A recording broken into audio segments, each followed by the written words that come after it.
Hi friends, welcome back to my channel. இன்றைக்கி ஒரு crispy corn recipe தான் நம்ம பண்ண போகிறோம். இது சூப்பரான ஒரு ஸ்நாக்ஸ் ஐட்டம், குழந்தைங்களுக்கு ரொம்பவே பிடிக்கும்.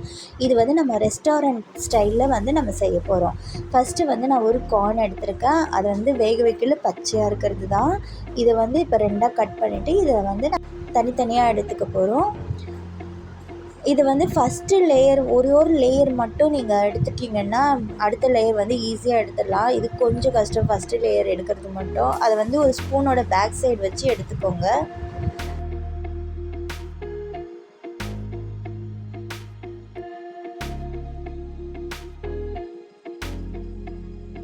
இப்போது எல்லா சோளத்தையும் நம்ம இது மாதிரி பிரித்து எடுத்தாச்சு. இப்போ இதை நம்ம பாயில் பண்ணணும். ஒரு 2 நிமிஷம் பாயில் பண்ணால் போதும்.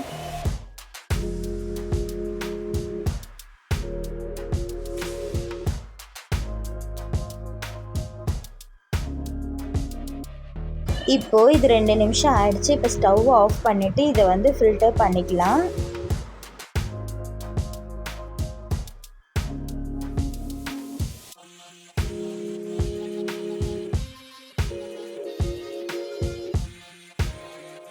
இப்போ இதில் ரொம்ப தண்ணி இருக்கக்கூடாது. அதனால கொஞ்ச நேரம் தண்ணி வடிட்டோம், அப்படியே வச்சிடலாம். ஒரு 2 மினிட்ஸ் கழித்து இப்போ பார்த்தோன்னா தண்ணிலாம் ஓரளவுக்கு நல்லா வடிஞ்சிடுச்சு. இப்போ இதை ஒரு பவுலில் சேர்த்துக்கலாம். இப்போது இதில் நான் 1 டேபிள் ஸ்பூன் அளவுக்கு அரிசி மாவு, நான் 3 டேபிள் ஸ்பூன் அளவுக்கு கார்ன்ஃப்ளவர் எடுத்திருக்கேன். ஃபஸ்ட்டு ஒரு 2 டேபிள் ஸ்பூன் மட்டும் சேர்த்துக்கலாம். சேர்த்துட்டு பத்தலைன்னா நம்ம திரும்பவும் அந்த மீதி கார்ன்ஃப்ளவர் சேர்த்துக்கலாம். அப்புறம் தேவையான அளவுக்கு உப்பு, கொஞ்சமாக மிளகுத்தூள் போட்டு மிக்ஸ் பண்ணி விட்டுக்கலாம்.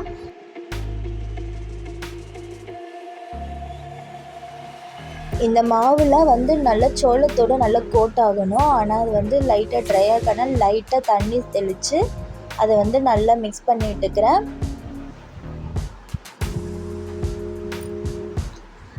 இப்போது இது நல்லா கோட் ஆகிடுச்சு.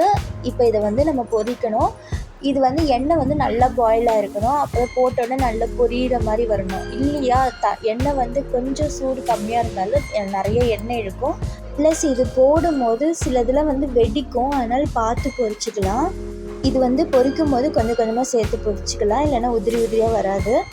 இப்போ நல்ல பபுள்ஸ்லாம் அடங்கிடுச்சு. இப்போ இதை தனியாக எடுத்து வச்சுக்கலாம்.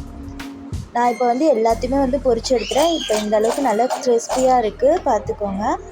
இப்போது இதில் நான் 1 டேபிள் ஸ்பூன் அளவுக்கு காஷ்மீரி மிளகாய் தூள், ஒரு 1/2 டீஸ்பூன் அளவுக்கு ஜீரகத்தூள், ஒரு டீஸ்பூன் அளவுக்கு சாட் மசாலா, கொஞ்சமாக பெப்பர், தேவையான அளவுக்கு உப்பு, ஒரு 1/2 டீஸ்பூன் அளவுக்கு லெமன் ஜூஸ் இதெல்லாம் சேர்த்துட்டு நல்லா மிக்ஸ் பண்ணிக்கலாம். சூப்பரான ரெஸ்டாரண்ட் ஸ்டைலில் கிறிஸ்பி கார்ன் ரெடி ஆகிடுச்சு. இது குழந்தைங்களுக்கு ரொம்பவே பிடிக்கும்.